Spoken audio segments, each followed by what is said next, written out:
Welcome back to The Lead. The acting director of the IRS just got asked for his resignation, but the slaughter of just one sacrificial lamb, well, that's not going to be enough for a lot of infuriated Republicans who want to see the White House making an example of more of the IRS staffers involved. Former Republican presidential candidate and former senator from Pennsylvania, Rick Santorum, joins me now, and exclusively in his first interview since the IRS story broke.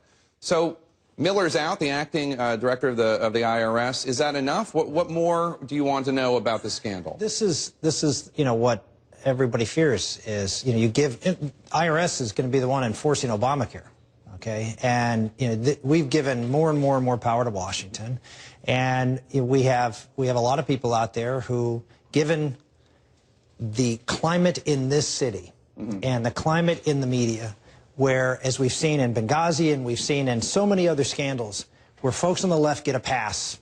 I heard Jonathan Martin talking earlier, about, well, nobody's paying attention to Benghazi. Independents don't even know about it. Well, there's a reason for that.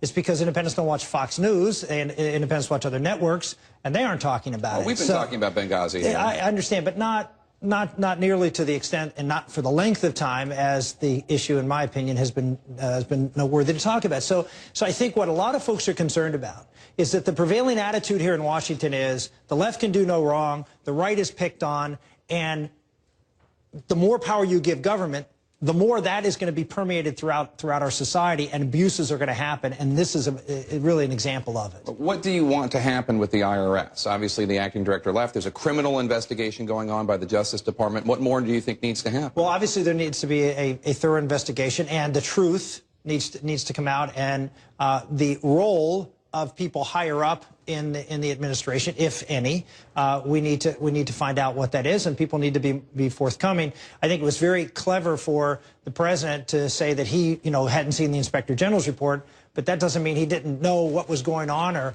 or anybody within his administration knew that those things were happening. There's a lot to find out, and again, it just raises the specter of more government concentration of power, the more potential abuse, particularly for those who are not necessarily favored classes. I think John Dickerson of Slate said that this scandal is making Mitt Romney's argument better than Mitt Romney made it. I'm sure you wouldn't disagree with that. And these scandals you cannot underestimate the importance of scandal, not for the purpose of, in and of itself, a problem, although certainly it could be, depending on what we find out. But it does raise a lot of other issues, and allows people to sort of drop their guard a little bit, which may be, a personal affection for the president, or, a loyalty to a president just because he's the president, and look with a more skeptical eye.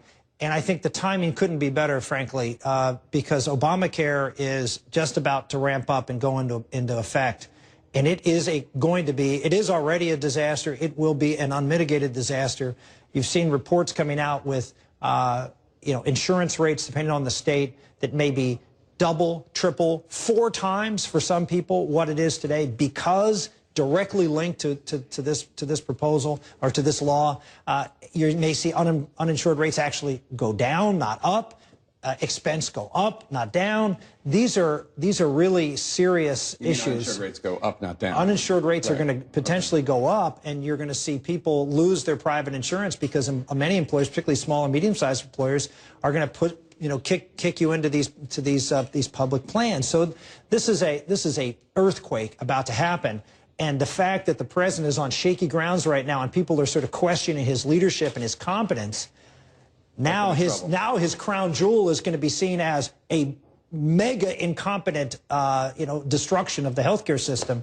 This is not good news for Democrats. You were headed to the Iowa State Fair in August. Obviously, you ran for president in 2012. I covered that a bit. Yes, you did. Are you planning on running for president again?